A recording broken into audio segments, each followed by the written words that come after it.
কত সুন্দর আমাদের এই বাংলাদেশ, কত সুন্দর এদেশের প্রকৃতি। এদেশের চারদিকে সবুজের সমারোহ,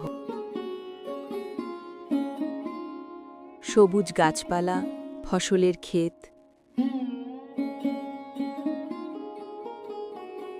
গাছে গাছে কত রঙের ফুল, কত রকম ফল। এদেশের প্রকৃতি এক এক সময়ে এক এক রূপে সাজে। গ্রীষ্মে মাঠঘাট ফেটে চৌচির হয়ে যায়। এ সময় পাওয়া যায় আম, জাম, কাঁঠাল, লিচু। বর্ষায় নদীনালা পানিতে ভরে যায়। এ সময় ফোটে কদম, কেয়া, দোলনচাঁপা। শরতের আকাশে সাদা মেঘ ভুলোর মতো ভেসে বেড়ায়। এ সময় নদীর তীরে সাদা কাশফুল দেখা যায়। এরপর হেমন্তে ধান পাকে।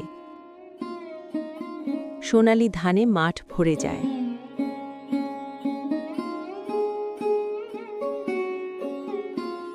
শীতকালে উত্তরে ঠান্ডা হাওয়া বয়, গাছের পাতা ঝরে।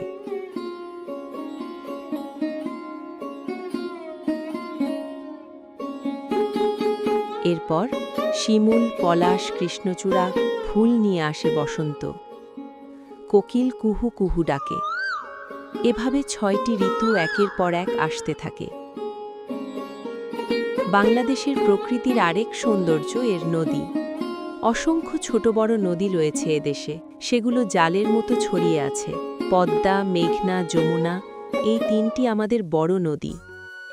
এদেশের নদী, খাল, বিলে পাওয়া যায় নানা জাতের মাছ: রুই, কাতলা, ট্যাংরা, পুঁটি, খলসে। এদেশে আছে বন জঙ্গল, সেখানে আছে নানা জাতের গাছ, পশু, পাখি। বাংলাদেশের সুন্দরবন পৃথিবী জুড়ে বিখ্যাত।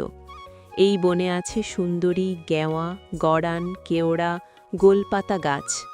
সেখানে আছে বাঘ, হরিণ, কুমির। আরও আছে মাছরাঙা, মৌটুসি, মদনটাক প্রভৃতি পাখি। এদেশের বেশিরভাগ এলাকা সমতল, তবে কোনো কোনো জায়গা পাহাড়ি। রাঙামাটি, বান্দরবন, খাগড়াছড়ি এই জায়গাগুলো পাহাড়ি এলাকা। এছাড়া ময়মনসিংহ ও সিলেট অঞ্চলেও ছোট বড় পাহাড় আছে। বাংলাদেশের দক্ষিণে আছে বঙ্গোপসাগর, এর মোহনায় ইলিশের আবাস। সাগরে আছে রূপচাঁদা, রিঠা, লইট্টা সহ হরেক রকম মাছ। সবুজ প্রকৃতি এদেশকে করেছে সুন্দর, আর সেই সৌন্দর্যে বৈচিত্র্য এনেছে নদী, পাহাড়, বন আর সাগর।